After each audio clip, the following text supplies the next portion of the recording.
What is up, my nerds? Welcome back to another episode of The Nerdy Mind. Jason is back on the podcast. How What's you up, doing? Jason? How you doing, buddy? I'm doing all right. How are you? I'm doing all right, man. Doing all right. Hey, man, it's a good time to be a nerd, would you say? Oh yeah. We have a lot of good things coming out this year. I would say in probably next couple weeks, months. Mm-hmm. There's a lot of things coming out. Have you ever played? Did you ever play Final Fantasy at all? As a kid, I played Final Fantasy Crystal Chronicles on my GameCube. I think I GameCube, played yep. a little bit of Final Fantasy VII, but Okay. that's about it. Okay, yeah, Final Fantasy VII is actually my favorite one. Mm-hmm. It's kind of controversial because people are like, "Of course, Seven's your favorite." It's a lot of people's favorite. Mhm. But I mean, I've always loved Final Fantasy VII. The story of it all, it's really fun. If you've never played Final Fantasy VII, essentially, there's the main character Cloud who has memories of things that he thought he did, but it's actually his friend Zack who actually did it, and he comes to this turmoil battle with himself, trying to figure out who he is as a person while trying to stop the evil villain named Sephiroth from destroying the world. It's also kind of weird because the ragtag group he's with is like eco-terrorists, essentially. Like they're trying to like protect the Earth because like it's like a major corporation who's like draining the Earth of its life force called, the Life Stream is what it's called. So it's actually kind of funny. That it's like about terrorism, but I don't know. Maybe it's one not of those funny. things. Like when I was playing, it was definitely like an undercurrent for a little bit. Like I didn't realize what that was, and then I was like, "Oh, okay, that's interesting." It kind of comes and goes or whatever, but yeah. And I mean, like you said, it might be controversial to, quote unquote controversial to kind of pick like my favorite is this one, but a lot of people like it. A lot of people like it for a reason though. Like if a lot of people like it, there's a reason. So It's that's a what it great is. story. I mean, there's a lot of them that I do love. Like I love 1 obviously because it started it all. Mhm. I think 7, 9, and 10 are my close favorites. And then coming into the new adaptation of 15, which was really fun. And then I'm really excited for 16. Right, that comes out soon, right? Yeah. 15 was cool because it kind of took a little step forwards into the future where you could like drive a car, and then they added a whole new different battle style where implemented it. But I'm really excited for 16 because now they're taking a step back and they're going more into the medieval style, like your swords and shields again. But it still has the same, like I guess same battle style as 15 does. So it's really cool. Did you ever play 15 or at all? I have not. I didn't realize it was like that different from the other ones that I had played. I might have to go play that then. Yeah. It's really fun. Really try it out. It's definitely it's actually pretty fun sometimes because like you'll just like be world running around and then you'll be just driving the car. And then I always upgraded the car to where it could go off-road and stuff like that.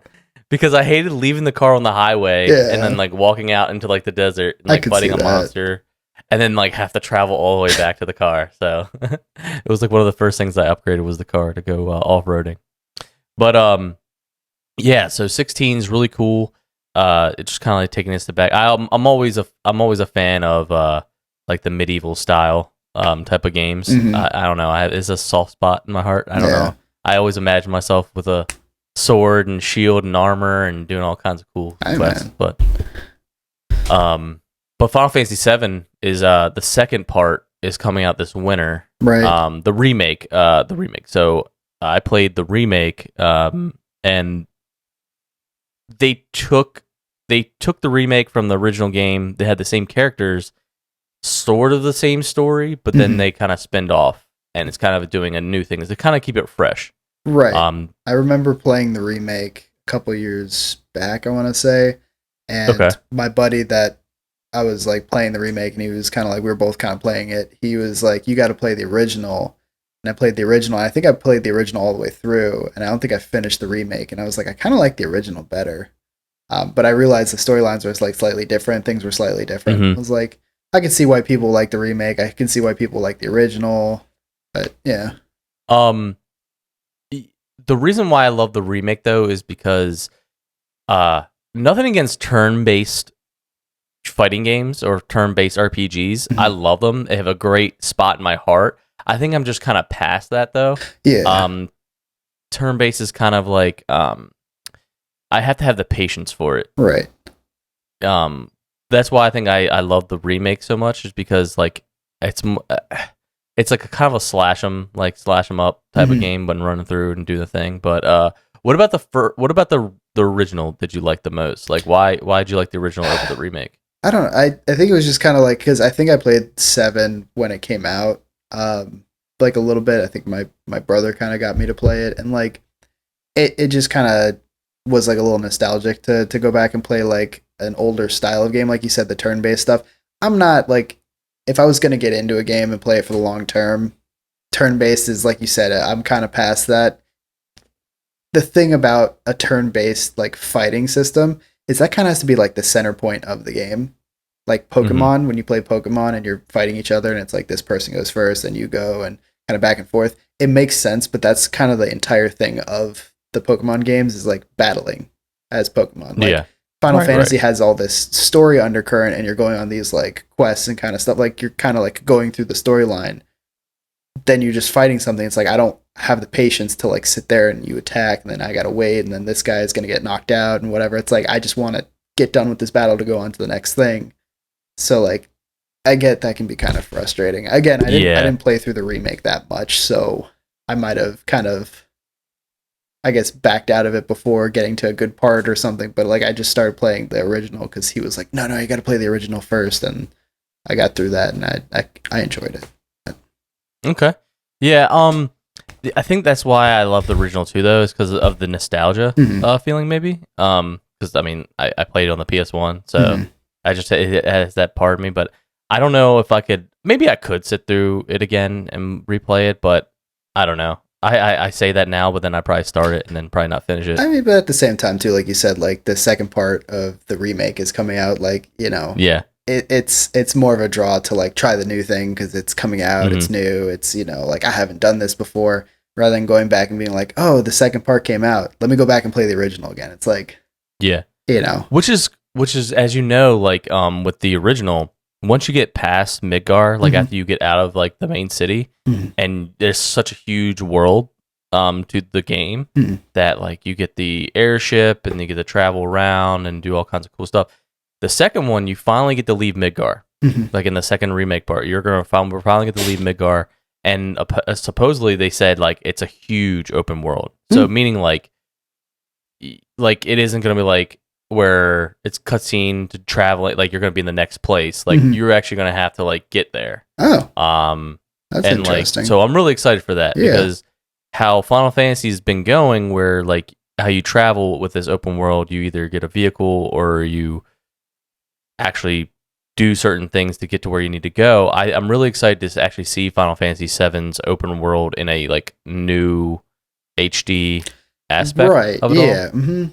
Yeah, that's it's one of those things where graphics don't make the game, but if you already have like a solid fan base and you already have like a solid storyline and everything, and then you up the graphics, it's always one of those things where like, I got to play this, like, even though it might be the exact same thing as the other one, like, you know, The Last of Us, you know, when they make the remake and, you know, they make everything nice and clear and crystal. Right. It's like, I might already know the storyline, I might have already played the game.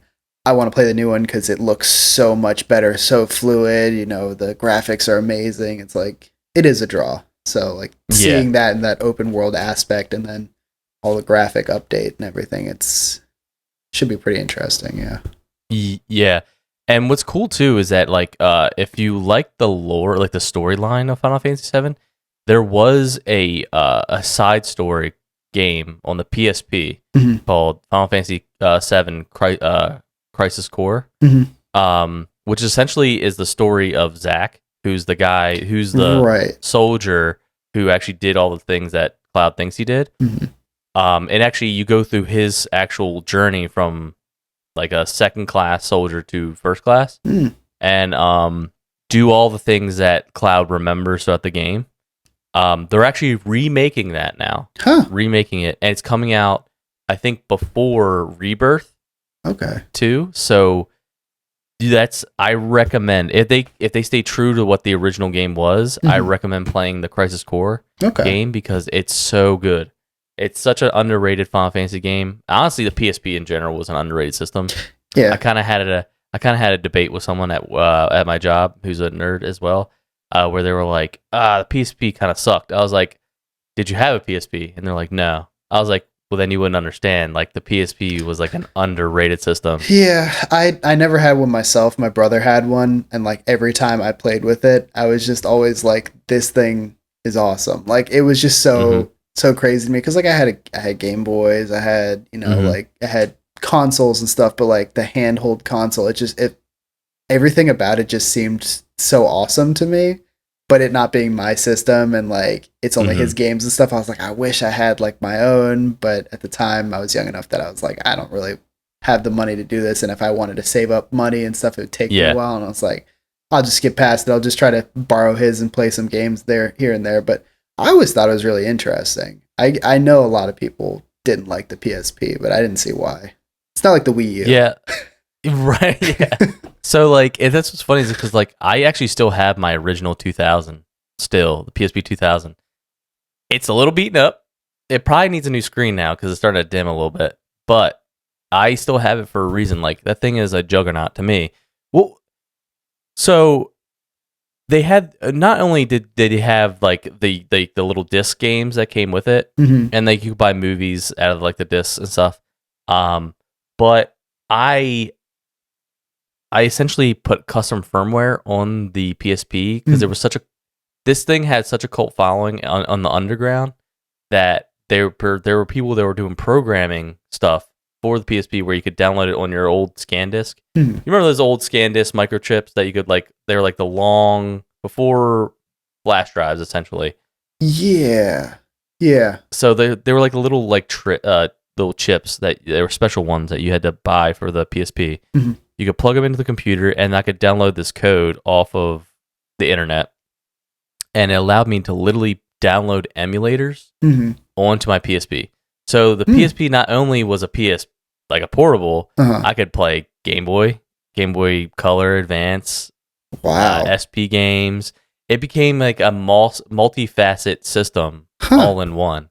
Because of how far advanced the system was. Like I'm not even trying to sound like a Sony fanboy right now, but for a long time I was a Sony fanboy, but it was such ahead of its time that I even made the point that I think the PSP made kind of like the handheld market kind of progress further from there. Yeah. Because like Nintendo had the Game Boy and they had like the DS and stuff like that. Yeah, they were kind of like doing their thing, but I think for me, when Nintendo saw what Sony kind of did with the PSP, they were like, okay, we need to make a handheld system that's like even next level. I want to say almost, and again, like I didn't have that PSP. I didn't have it all the time on me or anything. I wasn't playing it a ton, but from the memory I have of it, it felt like a decent bump up from like a Game Boy. Because like at the time, again, just the way things progress, the way technology progresses over time, things get smaller and smaller. Like for instance, there's the Steam Deck now, which is like a fully functional gaming PC in a console, like the size of a Switch. Right. Like things are going to get smaller, more compact, like easier to carry with you and stuff. But like back then, like the Game Boy was like, it was like a portable console, but it was very small, minimal. You're basically just playing these like small games. Nothing crazy, like you're playing Pokemon and stuff, like again the turn-based kind of like pretty easy to get around and whatever. PSP kind of took it to another level where it was almost like playing on a console but smaller and in your hand. Right. It still was a portable console, but it almost felt like a true console but in your hand. Yeah. And so like that, like I can see what you're saying. I think it did kind of drive like, okay, we're not going to just do this as like a little gimmick thing where people can bring this when they're traveling. Like, let's make it like it's an actual system they bring with you, And now you got like the 3DSs and stuff like that like play legitimate games that you could play on like the Switch or on the Wii or whatever. It's like, dedicated. Yeah. But yeah. I remember playing my PSP more than I played like my PS2 sometimes because I was just like, I really didn't want to be stationary. Like there was, cause like sometimes I wanted to watch TV while I was playing games or something like that. So like, Yeah. With the PSP, like it wasn't just like the Game Boy how it had like a D-pad. It actually had like an actual analog Yeah, the little analog stick. analog stick, and made it more fluent with RPG games. And the graphics for the time on those, I would say on that system was pretty decent for where we were at. Yeah. So it was really cool.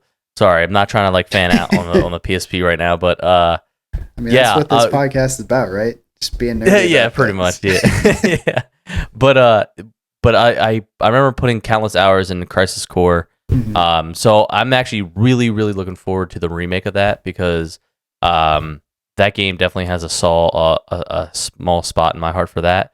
Only because of how much I love Final Fantasy VII, and kind of getting like, I like having deep dives on lore of certain things. Like, yeah, I mean, like you were saying when you said that Crisis Core is going to get a remake, that almost kind of drives me to want to do that, and then also play the remake part 1 and 2. Even though, like, I'm not like super into Final Fantasy, like just playing through 7 and like seeing all the memories and stuff, and like you said, it's actually Zach's memories, and then being like, you can play the actual storyline of the memories that you're seeing, like, that is interesting to me. And if I can get a remake of that, play that, then I might actually go back and play part 1 and 2. And yeah. I mean, because it kind of makes it, because that way you don't have questions. Yeah. I always hate playing a game and then you have questions like, well, why is this happening? Right. Why is he acting like this? Like, if it's one of those things where like the game leaves you with questions, but it's because the next game is going to answer them, and you're like, oh man, I got to wait a whole year, and then like now everything's answered. That makes sense. But if it's just kind of like I've got so many questions, let's go on to the next story. It's like, where are my answers? Like, I need the answers. Yeah. And so like you said, if there's a follow-up game that might not be like part 2 or part 3, but it's like another game that answers those, it's like, I'm definitely going to play that and see what's going on. And yeah, I need to know. Yeah, and like, and Final Fantasy VII had such a cult following too, where they made a movie.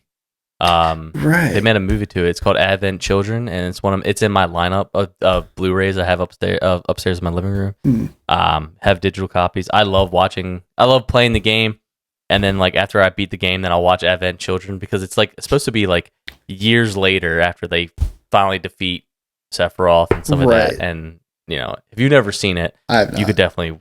Oh, dude, me and you're gonna watch it. It's really good. The art style is amazing. It's like, it's kind of like, it's animated. Obviously, it's not like a live action, but the animation of it is so clean, because it's like it's not like anime drawn like style. It's more of like computer generated stuff. Gotcha. Like CGI. That it's so clean and it's so good. Gotcha. Especially if you know the story of the game. Not to derail us here for a second, but speaking of movies, The Boogeyman.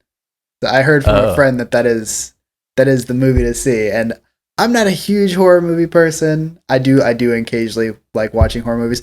I gotta watch them if it's at home or whatever. I gotta watch it during the day, because if I'm watching it at night, it just gets like way more intense for me. But like, he's telling me I gotta see it in theaters, and I'm like, I'm interested. So if anyone's watching this on YouTube, you gotta comment and let me know if I actually need to see this thing or not, because it's interesting, but it's kind of freaking me out a little bit. Well, I can tell you this, dude. My sister loves horror movies, like deathly loves them. And my niece now, who's like 4 years old, loves them. She can like I tell my sister, I'm like, what are you turning that girl into? Because she's gonna be like demented. She can sit down and watch them and like laugh at them or whatever. Like, she gets a little scared, but like, but then she like walks around like with creepy voices and stuff. They're like, oh my god, like stop. And seems like my sister calls me a baby. Seems like the 4-year-old you need when you're in a horror movie and you're like, oh no, there's something going on here. They're like, don't worry, I got this. You're like, oh, okay. Like, yeah. Oh my gosh. Me, I cannot watch horror movies. I think the last horror movie I seen was It. The remake, It, part 1 and 2. Part 1 and 2. Okay. And I don't know why it possessed me to go see that movie, because I'm terrified of clowns. As you've probably heard in previous episodes. I don't know if you know this actually, but the Boogeyman, apparently, because I found this out because I hadn't really looked into it that much. It's actually based on a Stephen King book called Boogeyman. Oh, really? And so you saying It Chapter 1 and 2, that's a Stephen King. And I don't know if you know this about me, but I'm a big Stephen King guy. I've read like Oh, really? almost all the books. I'm not gonna claim I've read all of them, but I've read, I don't know, A fair amount. a lot. Like Yeah. upwards of 30, maybe upwards of 40 even. I don't even know. I don't know how many there are, but I've read a lot of them, all the short story books, all that kind of stuff. So I haven't read The Boogeyman, and I didn't even know that there was a Stephen King book called The Boogeyman, so I might need to read that. But knowing that this is based off of that, I'm like, that's another reason why I gotta see it. Yeah, not to go on a quick tangent, but Stephen King has a demented imagination because of the shit he used to come up. Not only that, fun fact, if you did not know this, Stephen King would get high as shit. Yeah, write. He had a big cocaine problem. Yeah. He was also had a big alcohol problem for a while too. You know The Shining? I don't know if you've ever. Yeah. So I don't know if you probably haven't read it. I'm in the process of reading it right now, but the whole kind of premise of it is actually it's Stephen King kind of going into his own mind when he was like an alcoholic at the time, and kind of putting this character, you know, the father character in there, right, is an alcoholic. Right. And so he's kind of like almost kind of making this guy seem like a horrible dad and stuff for being an alcoholic, and like what he's struggling with, and he's being an asshole and stuff. And it's actually a reflection of how he's feeling without him even kind of realizing it, really, because at the time he didn't even kind of know he had an addiction. Right. But yeah, no, he had cocaine problems, he had alcohol problems, but he's come up with some crazy stuff. So I heard this in a different other podcast where they were like talking about Stephen King's writing, like when he was high, like he'd lock himself in like a room and he'd be like high as crap and like writing and crazy, and like people were saying like with him being sober now, like his writing isn't as good, I guess. As the stuff he's coming out with like in more recent years is, I mean, it's good. There's definitely like some of like the scarier stuff he's written, because that's one of those things is, I think I was listening to a podcast where they basically have been reviewing Stephen King books. It's like a literary analysis kind of thing. And they said like, it's one of these things where once you've written a certain amount of books in a certain genre, everyone just thinks of you as that person for the rest of your life. So if you like wrote like 5 romance novels and then you went on and started writing other things, historical fiction, blah, blah, blah, you're a romance novelist. And because Stephen King, his first couple of books were like scary books, they were kind of like horror based.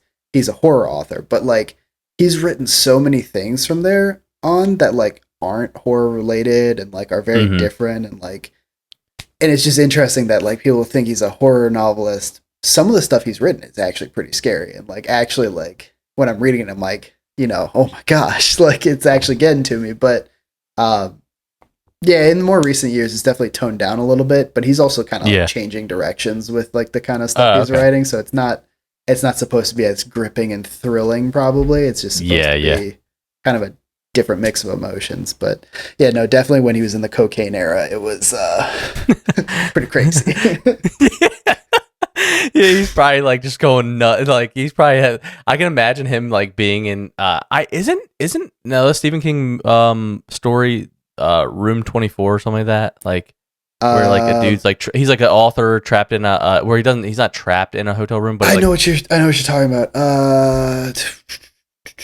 I know what it's room and then the room number, and it's like, I want to say it's like 24001 or 2409 or something. Yeah, I know what you're talking about. Yeah, he's trapped in a well, like you said, not trapped, but it's a hotel room and he's an author.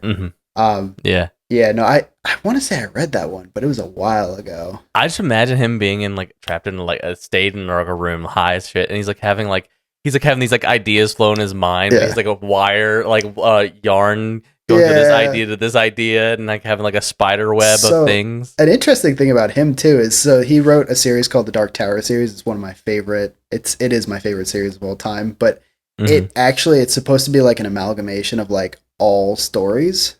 So it's like, it's just supposed to be this story at the core, but like the characters kind of end up like, there's a period of it where they end up in like the Wizard of Oz kind of thing. Like they're in our world in Kansas, but there's like some Wizard of Oz aspects to it that are kind of like weird to explain. There's like just all kinds of stuff going on, but there's like little parts of his books that kind of link to other ones of his books. Yeah. Like I want to say it was 11/22/63, which is the one where it's supposed to be a guy who goes back in time and tries to stop the Kennedy assassination, there's a reference to it in that book. Because he ends up in the town, he goes up to Maine, and he ends up in the town where, Pennywise is killing children. And he actually meets with the kids from I don't know if it's the kids from the book. I want to say it's Bev and Richie, maybe? Yeah, it's Bev and Richie. And he sits down and talks with them at some point, and they're telling him about how kids have gone missing and stuff, but they have a plan, and they're going to try to, like, help things. And it's just, like, weird, because, like, he references other ones of his books in his books, because almost all of his books revolve around somebody who's an author. Oh, okay. Like, a lot of them are literally someone who's a writer is the main character, and almost all of them take place in Maine. So, like, it makes sense that a lot of these are, like, interlinked in some way. I also know that a lot of his books are kind of like a universe, too. Like, it's weird that people to think like that, but it is, they are linked. Like, it is linked to The Shining, because, like, that's the whole point of why the kids were able to beat it, was because they had the powers of... There's a lot of, there's like other books that characters kind of have, like, so The Shining is like an actual ability. It's like almost like a telepathy kind of thing, and like it's like a weird kind of thing. It's not necessarily telepathy, but it's like a mental strength, a mental power. And so like there are like different books that kind of reference that, or people kind of having abilities similar to that. But yeah, it is kind of all big Stephen King universe, which is interesting. Yeah. Well, back to what you were saying about the boogeyman type thing. So, like, I don't know if I can watch that, dude. I really don't. Like, to sit down in a chair and just put myself into, to torture myself, like to self-inflict mental harm on myself. I don't know if I can do it. So, what I want to ask, and I want to ask you, and I want to ask the people listening to this, do you have something you do when you're watching a scary movie? Like, do you have to, like, peek through your fingers? Like, I'm weird. I have to cover my ears in scenes. Like, if I know there's a jump scare, the thing could pop out of nowhere at the screen. If I'm covering my ears, I'm fine. I don't care that it popped out at my face. I think it's more the music. It's the music, exactly. It's the noise. It's like the build, and the way they jump out. My buddy is like the opposite. Like, he's fine with like the jump scare like noise, but like he has to like kind of like peek through his fingers, and he doesn't jump, and he's like, okay, I'm good. And I'm like, that gets me. It's like the like hearing the thing jump out of the closet or whatever, and you're like, oh my gosh. Like, if I just cover my ears, I'm like, whoa, wow. No, it's definitely the sight for me. Noise doesn't bother. I mean, obviously loud things can bother people, but the noise doesn't really bother me. It's the sight of something is what gets me. I don't know if it's just my natural instincts of fear built in, but me seeing that, like, there's a scene, spoilers, but if you haven't seen it, it's kind of your fault. I'm sorry to be like that, but scene of it too, part 2, where there's a little girl, they're at like a football game or something like that, and the little girl sees like a firefly go under the bleachers. Yeah, so she starts chasing it. That was a creepy scene. And Pennywise is down under there, and he's like drooling a little bit, and oh, I'm sorry, that's part 1. And like and she's like talking to him. He comes out of the shadows, and then you can see him drool, and she's like counting for him, and as soon as he gets to she gets to 2, and we'll blow it away on the count of 3. 1, 2.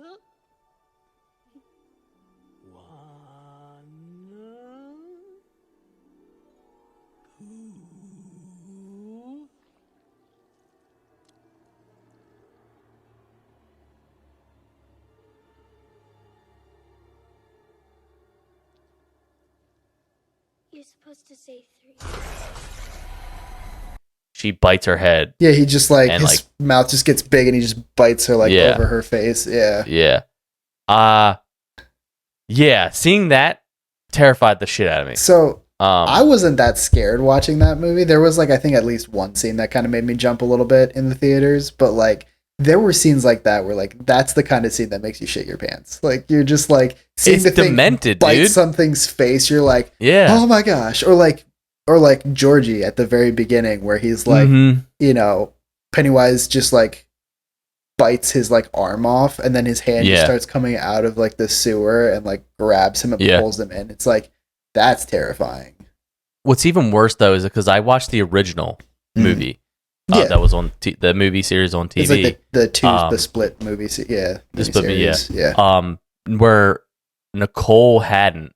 She's never seen it. So Mhm. when we went to go see it together, Uh-huh. I'm sitting there like curled up like this, and she's like, "What's about to happen?" I'm like, "Just no." Yeah. And I because I know I just don't know what like way they're gonna go about doing Mhm. it because I know what they do in the movie the old movie. Right. So with movies nowadays, they gotta make them scarier. They gotta make them more thrilling. They gotta make them So- more. So it's interesting to me that you've seen the original one too. So how do you which Pennywise do you think is better? Like I know based on the people who've read the books, they might feel one way or the other. But I'm curious, like which one did you like more? Like the style of and whatever. Just maybe which one was scarier to you? Okay. The original one is the one thing that gave me fear of clowns. Okay. That and Killer Clowns from Outer Space. Mhm. Those two movies were definitely the movies that like gave me the fear of clowns. Yeah.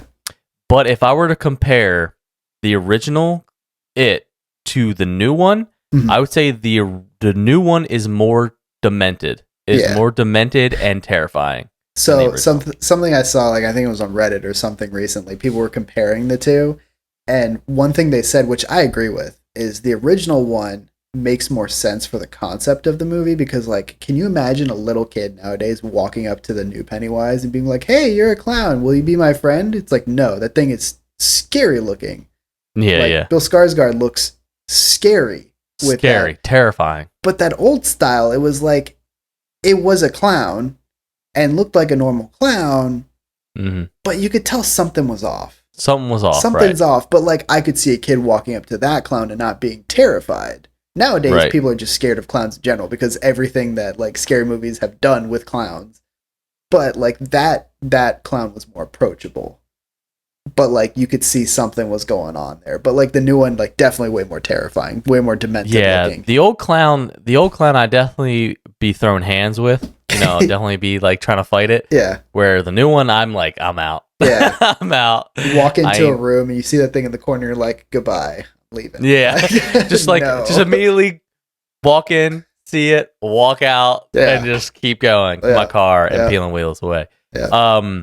Yeah, dude, it was just something about the new movie. Like, if I would watch the new movie as a kid, I would have even a deeper fear. Yeah, no, I would imagine too. Like, for me, like, the amount of scary movies I've seen, I don't know if I finished reading it.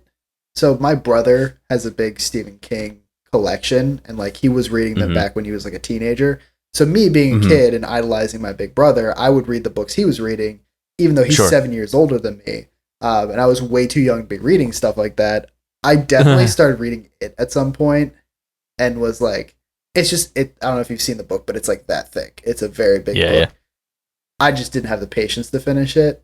So like I knew most of the storyline. I'd seen or read a bunch of the stuff. And so when I saw the miniseries, when I saw the new movies, I knew what to expect. But like, I would say that the new movies, part 1 and 2, would have given me nightmares as a child. I don't know if the original one would have, maybe, but maybe it's just me. I'm a baby because I had fears of sewer drains for a while. Well, when did you see that? I couldn't ride my bike.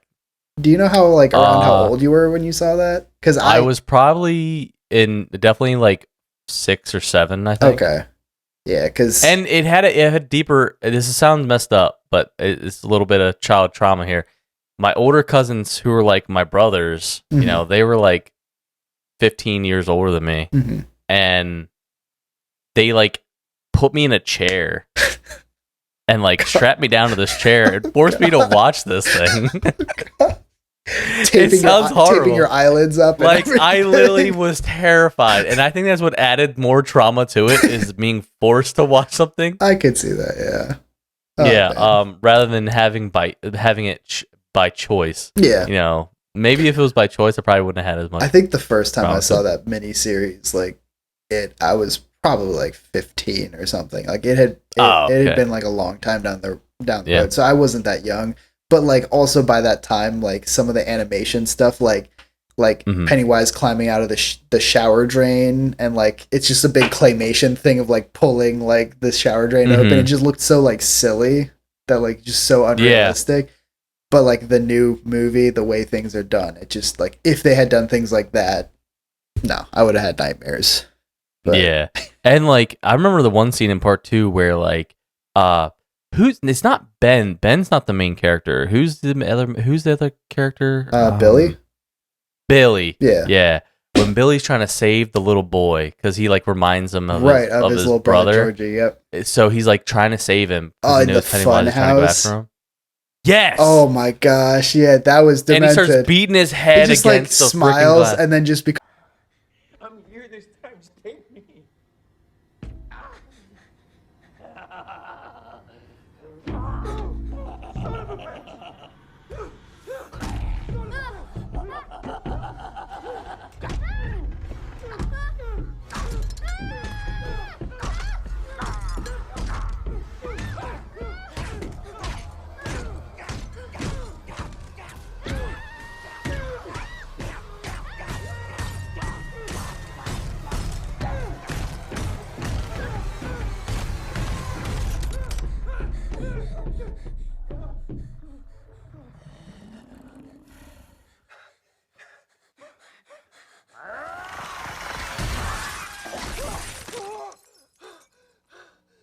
Like a battering ram with his head, just like smack, smack, smack. I was like, oh my gosh. And then Billy sees him eat the kid, and then just goes I'm dark. like, there's just blood. the problem and everything's is gone. You're like, wasn't it like he made it a purpose to go after that kid because Billy wanted to protect him? Yeah, I think that's one. I would imagine. Yeah, especially because like the scene where like he sees the kid the first time, the kid's like on a skateboard and stuff.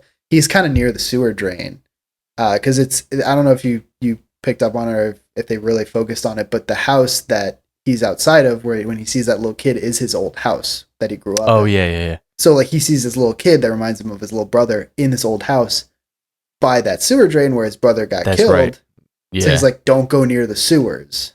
The whole thing is that Pennywise can kind of hear what's going on in the outside world from like the sewers and stuff. So he probably hears this and kind of senses it too, that like Billy's trying to protect this kid. So of course, yeah, no, for sure in that movie, Pennywise was targeting that kid to. And I think it kind of like I took it as this too, like Pennywise kind of like put in Billy's mind like, hey, you can try all you might, but I'm gonna kill whoever I want, and you're not safe either. And the whole idea too was just that like, if the kids are scared of Pennywise, of it, that they're feeding its power and stuff. So like, you know, if he even has a little bit of a sense of like, I can't do this, you know, it's too strong, like that just makes it powerful. So yeah.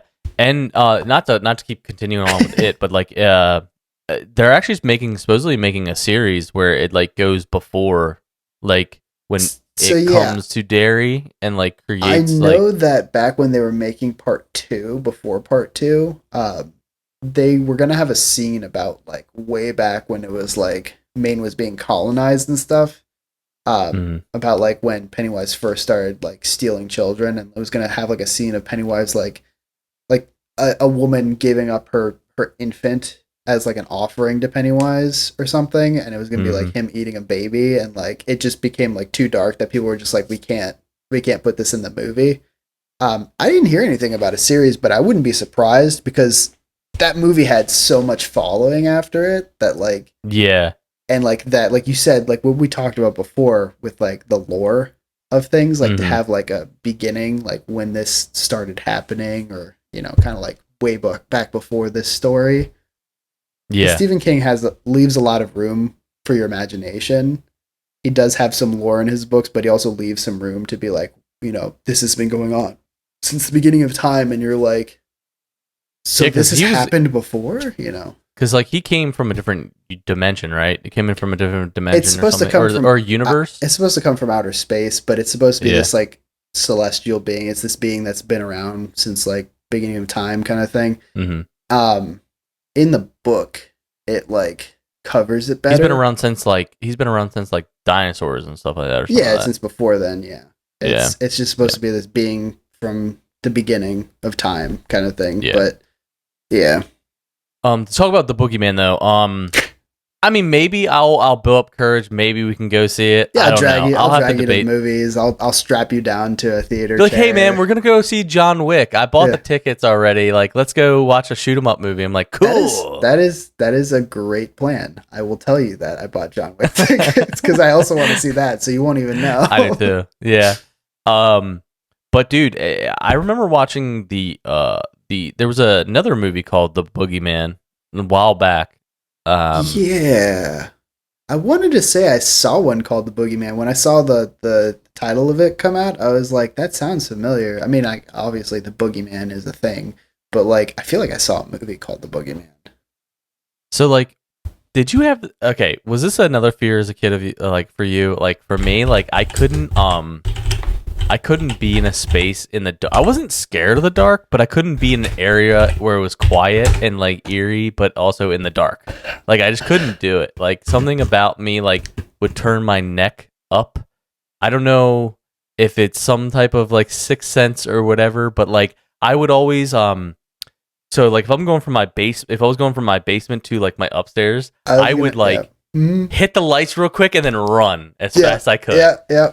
No, I was gonna say that's one of those things that I see on Reddit and stuff where people are like, it's not just me, right? And like in my house, there was a light switch at the top of the stairs and one at the bottom. Mm-hmm. So I could have easily just walked up to the top, flipped off the switch, and then gone inside.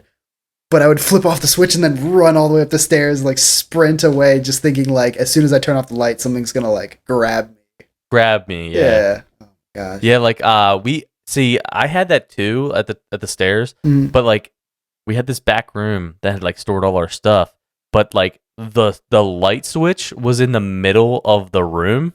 Oh man. So like for me to go like in there to get something, I had to like be brave enough to like just walk in the dark and then like blindly try to look for the string and and hope nothing was in front of me. I was gonna say if like the light's on and you're like gotta leave, like you can pull that and run, or you can just be like, you know what, nah, that's gonna stay on, I'm not doing this. But to have to walk into that dark room to turn on the switch, that's like something in a scary movie where you're gonna pull on the switch and the thing's gonna be standing right in front of you and you're like, no. So like what about The Boogeyman? Why do you want to see it so bad? Like why? It's partly because my buddy was getting me back into that. Like we used to watch these scary movies as like a kid, you know, and like I'd go over to his house, we'd have like a sleepover and like it'd be pitch black in his basement and we'd just be like watching like The Conjuring or something, and it was just like terrifying. Like did you ever watch The Conjuring? Yeah. You know the hide and go clap thing where like the wardrobe doors open and then like the hands come out and like clap and then like the person's blindfolded and like, okay, you're in here, and it's like clearly not the children's hands. You're like, what the hell was that? Or like, was The Conjuring or was The Conjuring the one where like they buy the house? Yeah, so there's multiple. I think there's like 3 Conjuring movies, but the first one I think it was. I'm talking about the one. Yeah, they bought the house. There's like a scene. Dad's like a truck driver or something like that. I don't know. Was it when that. I thought, if I remember correctly, the guy, he was a truck driver, so he wasn't home all the time. That's the way he provided for the family. Maybe he was on the road a lot. Maybe, yeah. And then like was it like a bunch of daughters? There was like 3 or 4 daughters. Yeah, 3 daughters. Yeah. Like one was older. Right. There was a middle child and the youngest, and then the mom. Got possessed because like yes she like I thought like what happened was like she thought like they were told not to go in like the basement or something like that or like whatever, and she goes in that room. So there was like this whole thing of like a presence living in the house and stuff, and like I think she gets like she goes down in the basement. There's a lot of scenes in the basement that are terrifying in my opinion, because there's like a scene where she's like she hears something get knocked over in like the darkness, and then a ball just rolls out of the darkness towards her, and it's like, what the heck? Then I think in that same scene, she runs up the stairs, and she gets to the top, and the door locks in front of her. Yeah, and the lights go out, and she's like got like a match or something. She like does something to turn on a light, and then the hands come out of the darkness and just go. That's what I'm talking about. Yeah. So that's the reference to a scene earlier in the movie where like the daughters have a game called Hide and Go Clap, where one of them's blindfolded and they're walking around and like they'll say clap and then like everybody claps and they try to figure out where the people are. So she's walking along and she goes into another room and she says clap and like the wardrobe opens and hands come out from behind the clothes and clap. And then she's walking towards the wardrobe. And then one of the sisters comes in and she's like, what are you doing? We're not even in this room. And she's like, huh? And I'm like, oh my gosh. Like, she's so remember terrifying. that. And like the hand, and then you turn and it goes back to the wardrobe and the hands aren't there. Yeah. It's like, and then I also remember that where like, one of the daughters gets possessed for a little bit. And then like, the youngest one was in like the older one's room or something like that. Yeah. And then like the middle child's like on the wall. Yeah. And like on top of the wardrobe and like leaps down on the older one. Yeah. I can't remember if that was like the thing living in the house, the possessed thing, or if it was like the daughter. But I remember that whole thing, them being like terrified of like when they go to sleep and stuff. Yeah. Oh my gosh. I got to go back and rewatch that movie. Have fun, man. You go at it. Not gonna sleep, but you know. Like, I think the reason why I don't like horror movies is because my imagination. See, I'm a very creative person, and my imagination is already hyperactive all the time. Yeah. Even as an adult, like I know that's sad to say, as an adult, like my imagination is still hyperactive. But like, I could be in my house alone, and I just hear things. So that's the thing, is that you live in a house. Like I'm looking for a house right now, but I live in an apartment. So like if I hear creaking and stuff, it's like it's the downstairs neighbor. I'm fine. Like I don't care. Like if I hear something, it's not just like who's there. But like I know like as soon as I'm in that kind of situation, I see a scary movie, I'm like, I'm not watching a scary movie again for a couple of years. Like I'm just gonna be like, no, I'm good. But I mean, if I was watching it, I would say I like putting myself in that kind of vulnerable situation where like I get scared just to almost be like, see, it's not that bad. And I feel like that's one of the reasons why people do this, but it's like, I got to be in the right mood for it. If it's nighttime, I'm like, I kind of want to watch a scary movie. And then I look outside and it's dark. I'm like, no, I'm good. Because like the minute I go to bed, I'm going to be still thinking about it. To be fair, I have gotten into more of like the thriller horror-ish stories. It is kind of weird that I want to watch them, but then like Nicole doesn't like them at all, so I can't watch them. So maybe you and I will have some time where we can watch them together. Because there is sometimes where I'm itching to watch something like that. Because like I don't know, I'm demented up in the mind where I'm like I don't know, I kind of terrified a little bit. Yeah. Things have been too nice for me recently. I gotta scare myself. I gotta have some nightmares.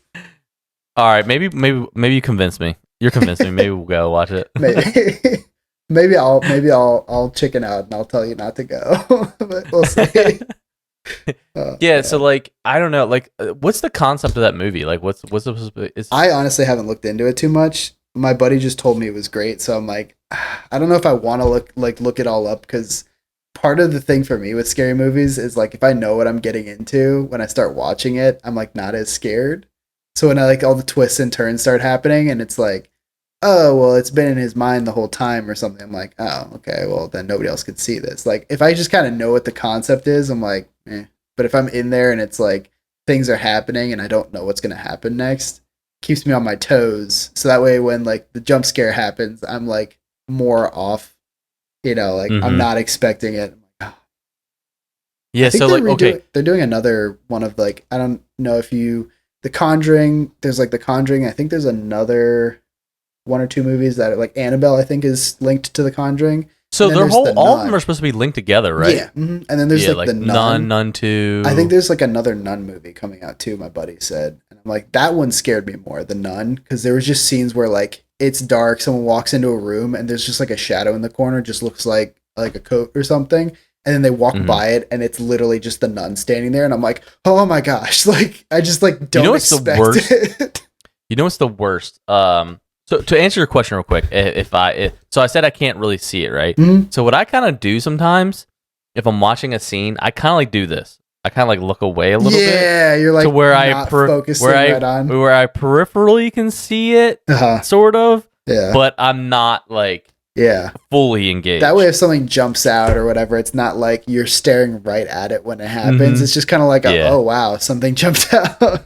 I think it's like a just defense mechanism for me. Like, okay, if I don't look at it, it doesn't exist in my mind, or I'm just not anticipating the act of what's about to happen. Talking about The Conjuring though, you know what's worse about The Conjuring and like the Annabelle story and all that stuff is that, I mean, Hollywood had a great like adaptations of that, but it's supposed to be based on true stories from of that couple, which is wild. Yeah, no, for sure. It's like Ed and Lorraine Warren or whatever. Yeah, no, it's supposed to be all like based on actual things that have happened to them, which is terrifying. I mean, I'm not a big paranormal person where I'm scared of things like that happening, but like at the same time, like when I'm in that situation, I'm faced with it. I'm like, it's not real. Like that's not real. Like so you don't believe in ghosts? I don't.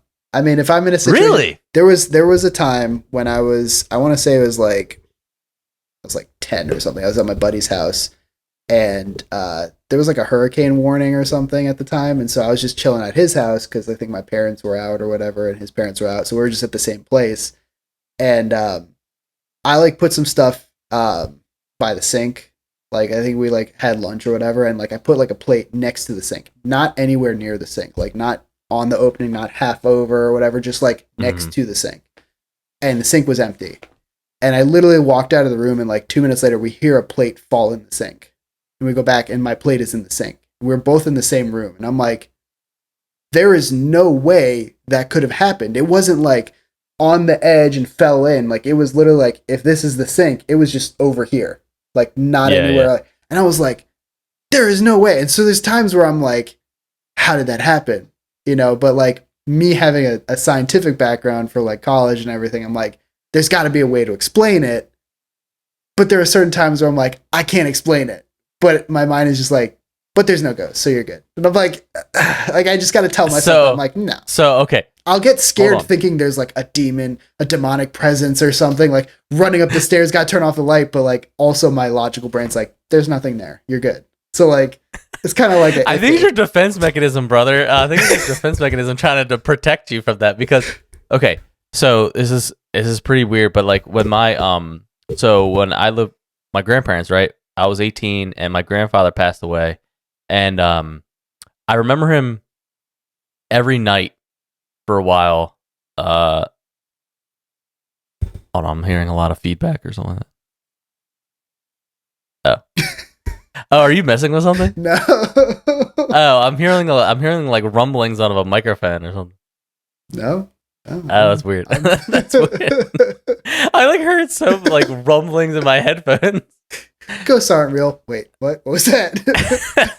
So when I was 18, my grandfather passed away, right? But like before bed, after dinner, like it'll be like late at night, like around like 9:00. He would always have a bowl of cereal. So I would be in like the basement watching TV on my couch, and I would always hear him open the cabinet, get a bowl and like the spoon, and like he would always like put the spoon in the bowl, so you hear like the clink noise. Clink, yeah. And so and then hear the cereal pour out. So this was, I don't know if it was just trauma, me dealing with like coping with my grandfather not being away, like there anymore or whatever. But I remember being on the couch. It was like 2 a.m. It was like maybe a week after he passed. Being on the couch, all of a sudden in the middle of the night at 2 a.m, I like woke up and I saw the kitchen light turn on, and I hear something go in the cabinet, get a bowl, hit the clink on the bowl, and hear cereal being poured out. So I'm like, well, who the hell will be up at 2 a.m? Because it was only my uncle at the time living in the house, my grandmother, and my sister. And I think my sister was away with her boyfriend at the time. Like she was out like doing something. So I'm like, it's 2 a.m. Who the fuck is eating cereal? Maybe it was my grandmother. So I went to go check on her to see like if everything was okay. And like I go upstairs, and the light is on, but there's no one in the kitchen. There's no bowl. There's no spoon. No cereal out. No nothing. And I'm telling you, I remember this so vividly. that like hearing the sound, seeing the light turn on, seeing all this stuff happen, and then I look on the floor. Now people are gonna think I'm a fucking kook, but I look on the floor and there's like water on the floor and there's footprints in the water, like someone was there. And then the next morning, I asked my grandma like, "Hey, were you in the kitchen last night?" She's like, "No, I wasn't in the kitchen." I was like, "Well, 2 a.m. there was someone in the kitchen eating cereal," and like she like looked at me and like just left, like she went back to her room or something like that. It was weird, man. It was weird, dude. I'm telling you, like when people say they don't believe in ghosts, sometimes I'm like, well, I've had so many different experiences like that where I'm like, I don't know, man. It's weird. I don't know. My logical brain's always trying to be like, well, could have been that, and I'm like, I don't know. The thing is, at the end of the day, there's no way to prove it, and if there is a scientific way to prove it, like it's still not going to convince me of anything. It's not going to convince me that there are no ghosts, and it's not going to convince me that there are. I'm just going to be in a perpetual state of like, there are no ghosts, and then secretly in my heart being like, what's that in my closet? Like, just like always, just kind of, I don't know. Yeah. I don't know. I'm not trying to freak people out. It's just weird little things for me. But I think we can end it there, man. Yeah. That's pretty good. We talked about a little bit of game stuff, a little bit of scary shit. You all learned more about my deep fears. This will come in handy. Please don't use against me. Please do not use them against me, because I will crumble into a nice little ball form as like a little child. But yeah, new episodes of the podcast obviously come out on Tuesdays, so look out for the podcast on Tuesdays. I restarted up the gaming channel. New episodes of the gaming channel come out on Saturday. I've been trying to push out content. I've been playing a lot more PC, so you probably heard me before talk about a friend of mine who donated a PC to me, and that is this guy here, Jason.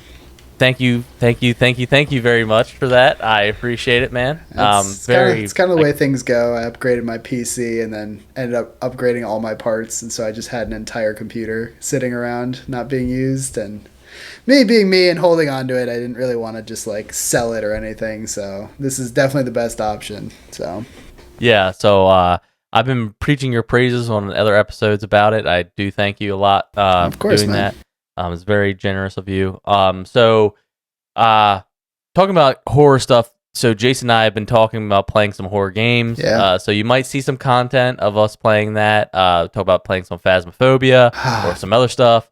You're going to see me jump and be terrified. If you haven't seen the first gaming episode of me playing Phasmophobia by myself, I was complete baby. I couldn't take it. I got through like maybe a minute in the game and died because I was just not knowing what I was doing. And yeah, so look out for the gaming channel episodes on Saturdays. There's other stuff I want to play too, like we could play some Ark or play Raft, or just started playing Yu-Gi-Oh! Master Duelist. Been getting really into that lately because of cross platforming, so it's really fun. But yeah, so look out for that as well. The podcast you can find on YouTube. So like, comment, subscribe. As you see, Jason, wants you to leave a comment on some things. Yeah. Leave a comment on some horror movies that you think we should watch, or That's also, some games you think we should play. That'd be great to hear from you on that. Listen to the podcast in audio form on Spotify, Apple Podcasts, Google Podcasts, and many other options. Trust me, I am on all platforms. And other than that, thank you, Jason, for coming on. Anytime. And as always, stay nerdy, my friends.